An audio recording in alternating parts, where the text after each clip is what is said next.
오늘은 창세기 6장 1절에서 4절을 보도록 하겠습니다.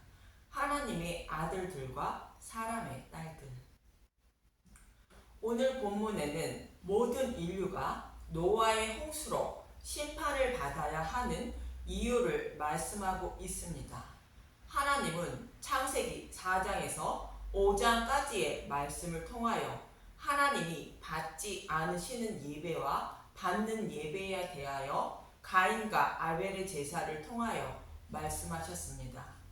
가인의 족보와 셋의 족보를 통하여 심판받을 자와 심판받아 마땅한 자가 어떻게 구원을 받아 하나님을 찬양하는 자가 되는지 말씀하고 있습니다. 가인의 제사는 자신의 열심과 노력을 드리는 제사로 예수님이 빠진 제사이므로 받지 않으셨습니다. 아벨의 제사는 약속의 말씀대로 여자의 후손으로 메시아가 곧 예수님이 오셔서 자신의 죄를 대속하여 구원하여 주실 것을 믿고 소망하며 드린 제사로 예수님을 드린 제사이므로 하나님이 받으신 것입니다. 또 가인의 후손들도 가인과 같이 자신의 열심과 노력으로 하나님을 섬기며 살아가는데 하나님을 섬기는 목적이 이 땅에서의 부와 명예 그리고 권력과 희락과 평안한 삶을 살기 위하여 하나님을 섬기고 있음을 말하고 있습니다. 반면 셋의 후손들은 예수님의 죽으심과 부활로 자신들도 생명으로 부활할 것을 믿고 그날을 소망하며 하나님을 찬양하며 살아가고 있음과 또 반드시 세상에 종말이 오고 그때에는 구원과 심판이 있음을 믿고 예수님을 의지하며 살았다는 것을 아담의 계보를 통하여 말해주고 있는 것입니다. 이 말씀대로 반드시 심판이 임한다는 것과 모든 사람들이 심판받아 마땅하지만 그 중에 택함을 받아 구원받을 자가 있다는 것이며 택함을 받은 자들은 구원하시기 위하여 여자의 후손으로 메시아를 보내어 구원해 주신다는 말씀을 하고 있는 것입니다. 그리고 노아의 홍수 심판은 세상의 종말 때에 구원과 심판을 받는 모습을 모형과 그림자로 설명하고 있는 것임을 기억하시기 바랍니다. 본문 1절을 보도록 하겠습니다. 창세기 6장 1절 사람의 죄야 사람이 땅 위에 번성하기 시작할 때에 그들에게서 딸들이 나니 땅 위에 사람이 번성한다는 것은 복음이 온 땅에 전파되기 시작하여 예수님을 믿는 사람들이 많아질 때를 말합니다. 그때 그들에게서 딸들이 났다는 것은 성별로 구분한 여자를 말하는 것이 아니라 여호와 하나님을 섬긴다는 사람들이 타락하는 과정과 그들이 모두 타락하여 심판을 받을 수밖에 없다는 것을 설명하기 위하여 다른 복음을 전하는 거짓 전도자들이 나타난 모습을 딸들이 낳았다고 말하고 있는 것입니다. 사람이 번성하는 것도 딸을 낳았으므로 가능한 것으로 사람이 번성하기 시작하기 전부터 딸들을 낳았던 것입니다. 그래서 본문에서 딸들을 낳았다는 것은 성별로 여자를 낳았다는 뜻이 아님을 알 수 있습니다. 이 말씀을 이미 가인의 예배와 가인의 후손들의 삶을 통하여 딸들이 낳았다는 것이 무엇인지 말해주고 있었습니다.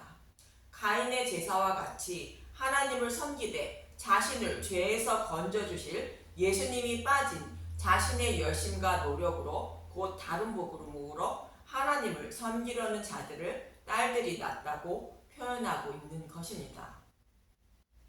가인의 후손들이 하는 일들을 서두에서 간단히 말씀드린 것처럼 이 땅에서의 평안한 삶과 희락과 부와 명예와 권력을 쫓아 하나님을 섬기고 있었음을 알 수 있는 것으로 하나님을 섬기는 목적이 이러한 육적으로 행복한 삶을 위하여 하나님을 섬기며 살았다는 것입니다. 한마디로 말하면 다른 복음으로 하나님을 섬기며 살았다는 것으로 이러한 자들을 오늘 본문에서는 딸들이 낳았다고 말하고 있는 것입니다. 이처럼 가인과 그의 후손들의 삶을 통하여 딸들이 낳았다는 의미가 무엇인지 성경은 말해주고 있는 것이며, 세상 끝에도 이와 동일하게 사람들에게서 딸들이 난다고 예수님은 말씀하신 것입니다. 마태복음 24장에서 세상 끝에는 어떤 징조가 있을 것인지 제자들이 예수님께 묻는 질문에 사람의 미혹을 받지 않도록 주의하라며 자신이 그리스도라 말하고 예수님을 믿는 사람을 죽이고 핍박한다는 것이며, 많은 사랑이 식어진다는 것으로 진리를 따르는 사람이 적어진다는 것이며, 끝까지 진리를 따르는 믿음을 지켜야 구원을 받는다고 말합니다.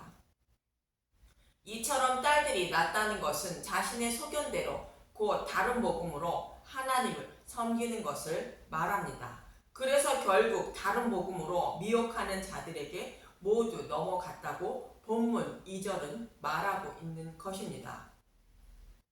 창세기 6장 2절, 하나님의 아들들이 사람의 딸들의 아름다움을 보고 자기들이 좋아하는 모든 여자를 아내로 삼는지라.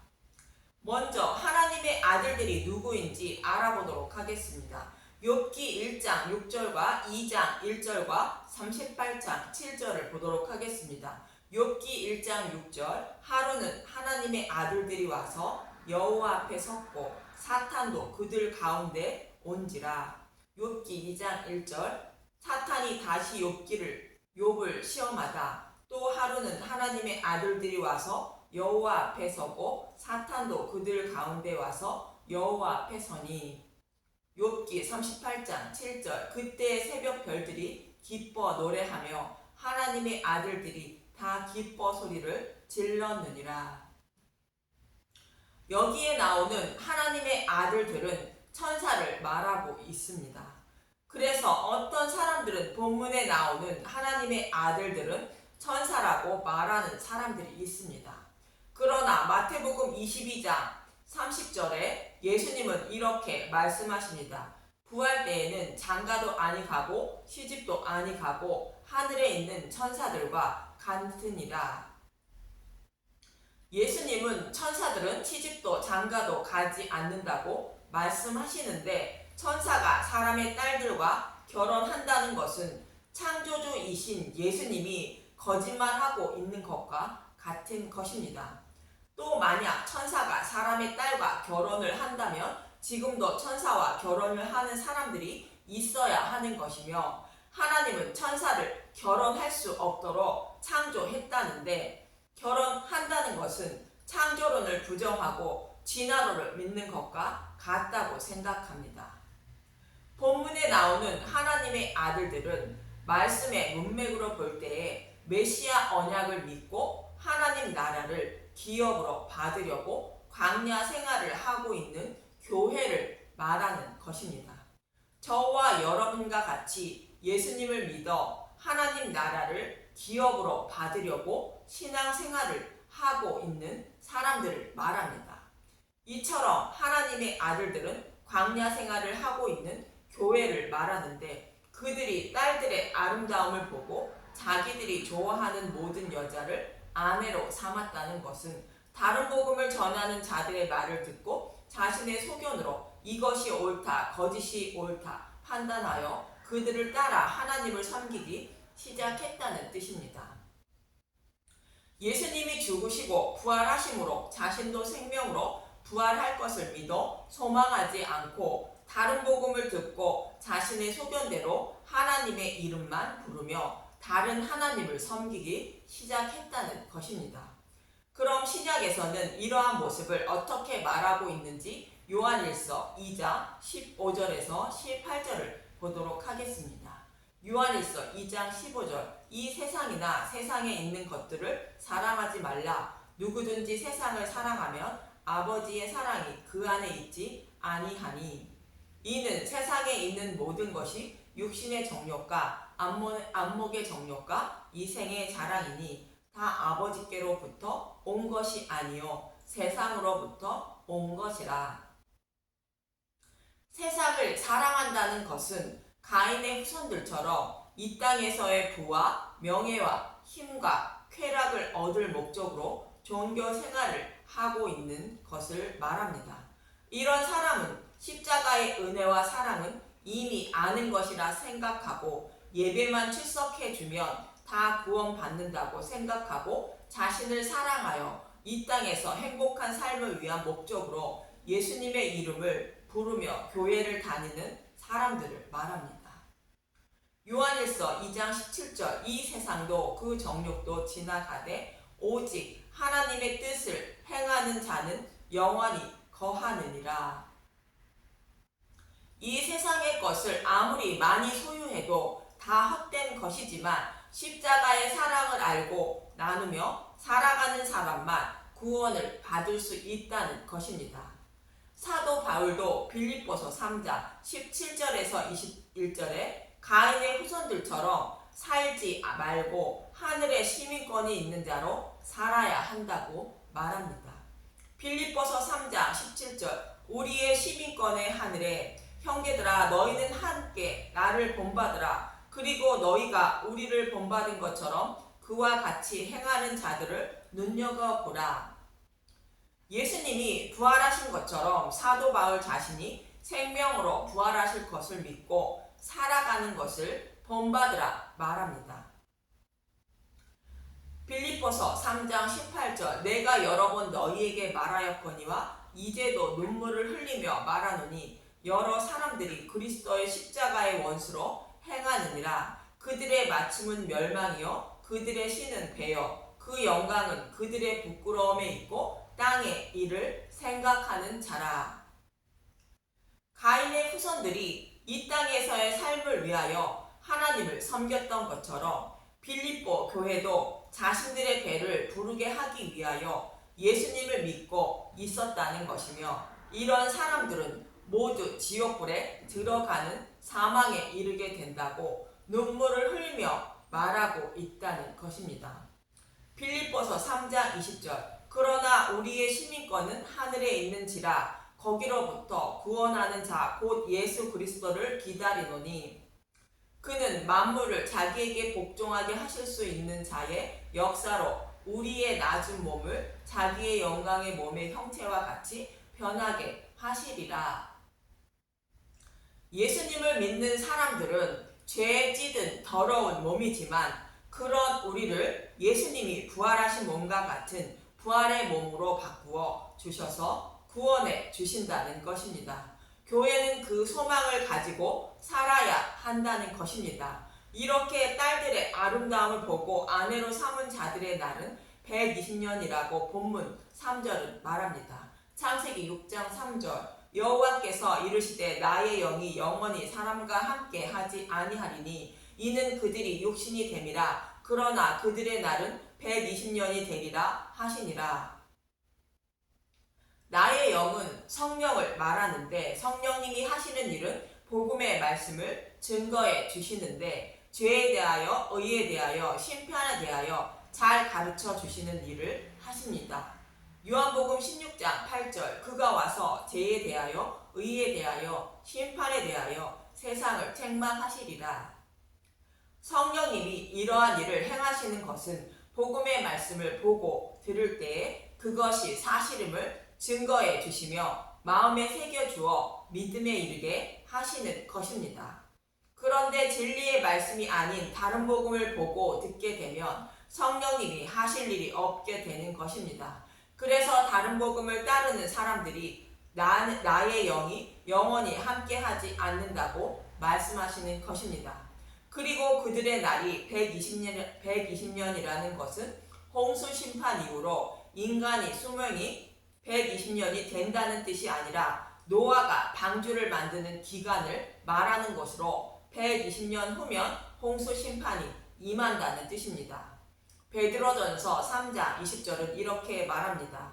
그들은 전에 노아의 날 방주를 준비할 동안 하나님이 오래 참고 기다리실 때에 복종하지 아니하던 자들이라. 방주에서 물로 말미암아 구원을 얻을 자가 몇 명뿐이니 겨우 8명이라. 이처럼 120년은 여호와 하나님이 회개의 시간을 주신 기간을 말합니다. 또 120년이라는 기간은 하나님이 잃어버린 자신의 백성을 모두 모으시는 기간을 말합니다. 120년은 12 곱하기 10은 120년입니다. 여기서 12는 12지파, 12사도의 의미로 택하신 하나님 백성 모두를 상징하는 숫자이며 10은 가득하다, 충만하다라는 의미를 가진 숫자로 12와 10의 의미는 택하신 하나님 백성을 모두 구원하는 기간을 말하는 것으로 택하신 백성 모두를 구원하면 심판이 임한다는 뜻이 120년이라는 뜻입니다. 본문 4절을 보도록 하겠습니다. 창세기 6장 4절. 당시에 땅에는 네피림이 있었고 그 후에도 하나님의 아들들이 사람의 딸들에게로 들어와 자식을 낳으리니 그들은 용사라 고대의 명성이 있는 사람들이 있더라. 하나님의 아들들이 사람의 딸들과 결혼하여 자식을 낳으니 용사요 명성이 있는 사람이라 말하고 또 네피림이 있었다는 것입니다. 네피림의 의미는 민수기 13장 33절의 말씀을 통하여 알 수 있습니다. 민수기 13장 33절은 네피림의 후손을 아낙 자손이라 말합니다. 민수기 13장 33절 거기에 네피림 후손인 아낙 자손의 거인들을 보았나니 우리는 스스로 보기에도 메뚜기 같으니 그들이 보기에도 그와 같을 것이니라. 천국을 소망하며 살아가려는 하나님의 아들들이 사람의 딸들에게 들어가 낳은 자식이 아낙 자손처럼 용사여 명성이 있는 자가 태어났다는 것입니다. 가인의 후손 라멕처럼 세상에서 강한 자가 태어난 것입니다. 아낙 자손은 천국에 들어가려는 자들을 막고 있던 자들인 것으로 다른 복음을 전하는 자들을 상징적으로 말씀하고 있는 것입니다.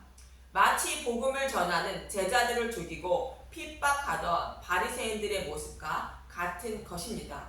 그러나 천국은 믿음으로만 들어간다는 것으로 아낙 자손을 보고 두려워하는 백성에게 예수님을 곧 복음을 믿는 믿음을 주시려고 이스라엘 백성에게 광야 생활을 하게 하신 것입니다. 광야 생활은 예수님의 죽으심과 부활로 예비하신 땅에서 준비하신 생명의 양식을 먹고 예수님을 믿게 하기 위하여 하나님이 자신의 백성을 양육한 곳을 말합니다. 지금으로 말하면 복음의 말씀만 선포되는 교회를 말합니다.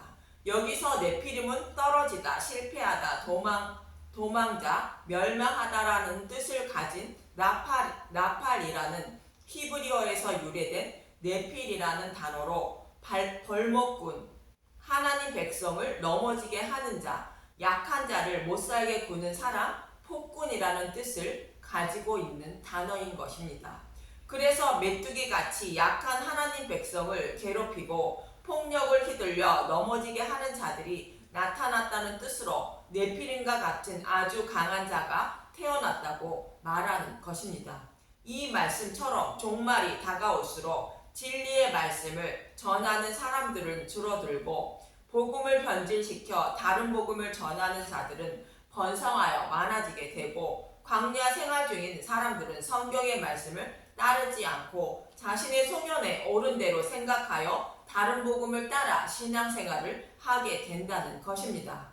그래서 결국 진리를 따르는 사람들이 줄어들고 없어지므로 심판이 임한다는 것입니다. 마치 아브라함의 후손들에게 가나안 땅을 기업으로 주실 때 가나안 족속들의 제약이 가득 차면 가나안 땅을 주신다는 말씀과 같이 택하신 백성인 기생 라합을 구원함을 끝으로 가나안 땅을 멸하는 것과 같이 심판이 임하는 것과 같은 것입니다. 이처럼 노아 시대에 죄악이 가득 차게 된 이유를 오늘 본문에서 말씀하고 있는 것이며 결국 홍수 심판이 임하게 되는 것입니다. 그러나 이렇게 죄악이 가득 찬 세상 속에서도 모자란 사람처럼 비 한 방울 내리지 않을 때에 산 꼭대기에서 방주를 만들고 있는 사람이 노아였던 것입니다. 이 노아의 모습이 바로 저와 여러분의 모습으로 심판이 임하지 않을 것 같은 이때에 저와 여러분이 교회에 나와 복음의 말씀을 듣고 보아서 믿음의 방주를 만드는 것도 노아처럼 방주를 만들고 있는 것임을 잊지 마시기 바랍니다. 심판이 임하는 그날까지 믿음의 방주를 꼭 완성하여 생명의 부활의 몸을 입는 저와 여러분이 되시길 간절히 소망하며 기도합니다. 감사합니다.